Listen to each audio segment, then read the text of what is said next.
Hey YouTubers, this is Glenda. Just wanted to bring you a word tonight from the Lord about coming judgment on America. I've seen a number of visions about what is coming to this country.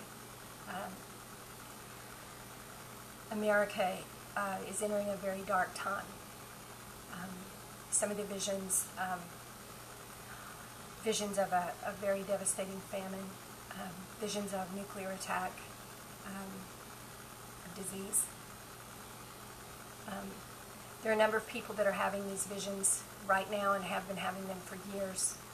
I know of a couple of other people who have had very detailed visions. They are not believers at present, or say they're not. Very detailed visions about the nuclear attacks. One of them has the same dream over and over and has been having it for years, about where he's looking out across the city he lives in and he sees an airplane fall from the sky, and right after he sees that, then he sees an EMP burst.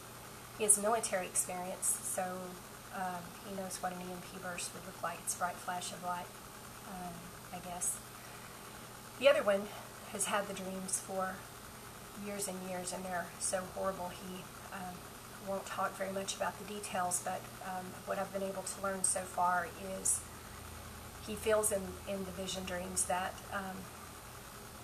multiple cities are struck at one time, at least 3, maybe as many as 6, almost simultaneously, very much like the Twin Towers attack in September 2001. He's looking out across an industrial area in a very large city. He said these are the major cities in America. He doesn't know what the cities are. He couldn't identify for sure the time period, but he felt like it would be by December of a particular year. And I don't know the year. But he's looking out across an industrial area of a city, and he said that the devastation was unspeakable, that there were no words to describe the complete devastation that he witnessed and how horrible it was. So my point is, we are entering a very, very grave time. The body of Christ and also the unbelievers are going to enter it. It's very important that we make sure that our hearts are right before God. And we need to constantly be examining our hearts and our lives and our motives to be sure that we are right with God, because when this kind of devastation starts to happen, there will be widespread terror. Many people will panic, especially people who don't know Christ. If you have a close relationship with God, you're going to be able to talk to Him and hear from Him, and you'll know what to do. If you don't have a close relationship with Him, you will be among those who panic, and you won't know what to do. And I mean, there's not any other way to walk out a time like that with any measure of calm, unless you have a higher power, that being Jesus Christ. So I want to talk about what do you worship? Who is your God?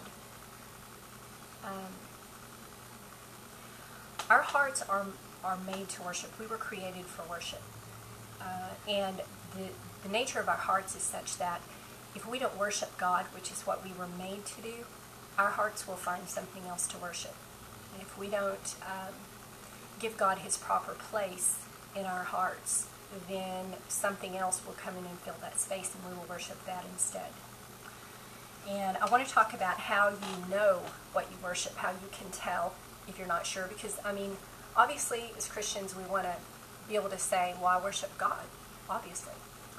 But if you give God an hour every Sunday, and you give your football team 6 hours a week, you're kind of out of balance there. And that's just one example. There are many things we can worship, not just sports teams. That came to mind because of the time of year. We can worship our careers. Older people sometimes worship their grandchildren. I've seen people's focus change from ministry over to all they care about is spending time with their grandchildren.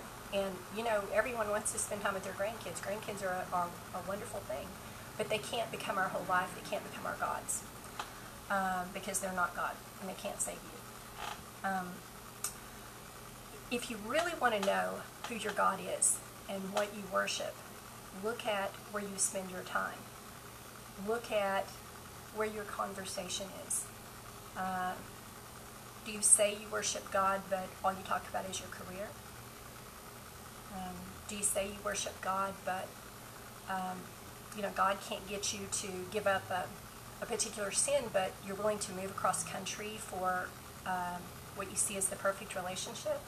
You're willing to sell out for that, but not for Him? That's a problem. You know, if that's the case, that's a problem. God definitely has a problem with that. Where do you spend your energy? Where do you spend your money? You look at someone's checkbook, you can tell who their God is. It's very revealing.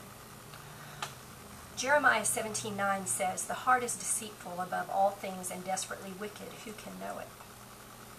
And your conversation and what or who you talk about all the time is a great key, because out of the abundance of the heart, the mouth speaks. So whatever is on your mind and in your heart is what you're going to talk about all the time. And if all you talk about is your investment account or your career or your relationship with someone, then most likely that is where your worship is going right now. That is what your heart is worshiping. Whether or not your mind thinks you're worshiping that, your heart and your life are all going in that direction. You're giving all your time and money and energy into that and not to the living God, then that's idolatry. You know, we don't have to bow down and worship a little statue to be committing idolatry. And idolatry is very serious because we are to have no other gods before Him and no other gods beside Him because He is a very jealous God. And in Isaiah, it says, the idols He will utterly abolish. And one of the things I want to talk about is, Psalm 106:36 says idols will become a snare. Idolatry is a sin, and any sin that you commit estranges you from God, takes you further from God. It also becomes a trap to you.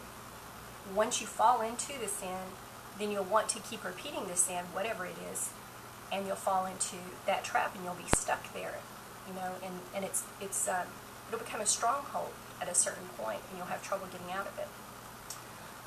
So anyway, I'm out of time, so I'm going to go to part 2. Thanks for watching.